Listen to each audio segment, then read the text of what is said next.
A Igreja Católica tomou para si as Escrituras e proibiu com pena de morte qualquer um de ter, ler e traduzir qualquer fragmento das Escrituras durante vários séculos, pois eles usurparam todo o ensinamento puro e, em seu lugar, instaurou a nova doutrina diabólica, fundamentada por homens a serviço dos demônios, dos caídos, com cultos pagãos e idólatras, totalmente oposto ao ensino do Mestre. Além disso, o catolicismo foi responsável por milhões de mortes ao longo da sua história, através da Inquisição, onde todos que eram contrários aos seus dogmas eram sumariamente torturados e mortos. Até mesmo sacerdotes não escapavam. Todos que eram considerados hereges deveriam ser mortos, incluindo nativos e povos pagãos de países onde o catolicismo adentrava, onde os convertia através de imposição forçada. Azazel queria que a sua doutrina fosse seguida por todos, mas nessa altura muitas pessoas estavam insatisfeitas com a opressão do catolicismo. Então o anjo caído Ismael decidiu criar um racha entre o império de Azazel. Ismael sempre planejou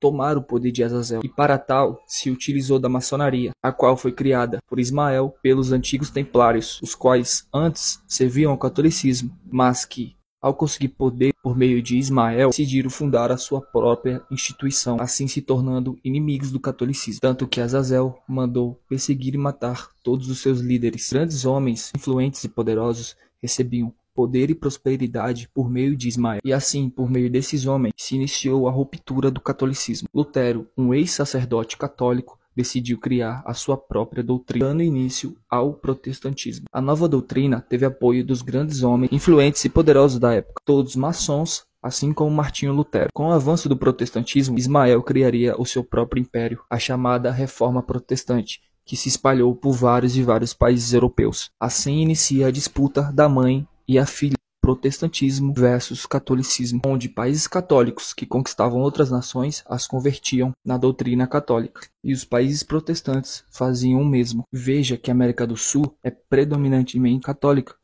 pois foram conquistados por países que são de Azazel, como Portugal e Espanha, ao contrário da América do Norte, que é predominantemente protestante, pois foram conquistadas por país de Ismael, por exemplo, a Inglaterra, que era o maior império de Ismael e conquistou a América do Norte. Por isso existe tanta rivalidade entre católicos e protestantes, entre Ismael e Azazel, pois cada doutrina foi criada por esses dois demônios, ambos lutando por poder. Mas Ismael criou uma tática diferente de Azazel. Enquanto Azazel detinha apenas uma doutrina, Ismael decidiu criar várias diferentes, a fim de pegar todo tipo de pessoa. Assim ele cria uma infinidade de denominações, todas com ensinos diferentes, mas todas rendendo ao culto ao falso ídolo Jesus, que é o próprio Azazel, assim mantendo a idolatria ao falso Messias. Em 2 Timóteo 4,3 diz que chegaria um tempo em que as pessoas não aceitariam a sã doutrina, mas juntariam mestres para si, que diriam apenas aquilo que eles queriam ouvir. Uma pessoa não se sente bem em uma determinada denominação e logo é chamada para outra, até achar que mais lhe satisfaça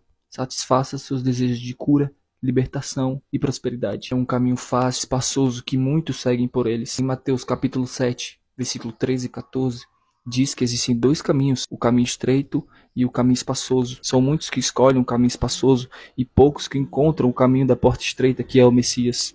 O caminho espaçoso, o caminho que leva à perdição, são todas essas infinidades de religiões. O resultado disso são essas infinidades de denominações, cada uma com seu pastor, dogmas e ordenanças, sendo que o rebanho do Messias é único e só existe um pastor, que é o próprio Messias. Em João 10, versículo 16, diz que só existiria um rebanho e só um pastor. Todas as religiões foram criadas pelos anjos caídos desde o princípio do mundo, quando eles se apresentavam para as pessoas como deuses e receberem adoração, e por isso que todas as religiões partilham do mesmo princípio. Seu fundador receberam visões, aparições de ditos anjos, deuses, santos e etc., repassando uma nova doutrina e assim criando uma nova religião, assim como Azazel fez, aparecendo para Constantino, se passando por Jesus. Assim os demônios se passavam por seres de luz para se apresentar aos humanos, para criar novas doutrinas e novas religiões. A exemplo de Maomé, que recebeu uma falsa aparição do anjo Gabriel, a qual repassou o Alcorão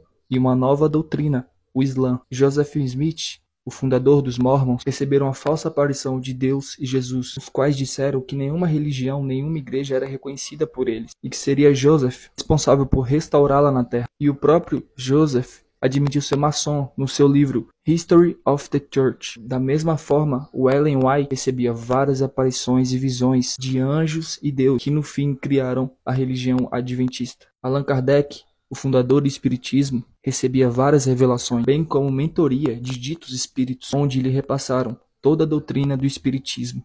No meio católico, são várias aparições de santos, de Jesus, principalmente de Maria, onde nessas aparições, esses demônios transfigurados de seres de luz instruíam as pessoas a adorarem objetos, imagens, os quais são tidos como objetos sagrados. Todas essas aparições são de anjos caídos. A velha tática de se apresentar ao ser humano como ser de luz e impactar essas pessoas com aparições, visões, a fim de enganar a humanidade, a crença de um novo evangelho, de uma nova doutrina, mas afastando da verdadeira palavra do Pai.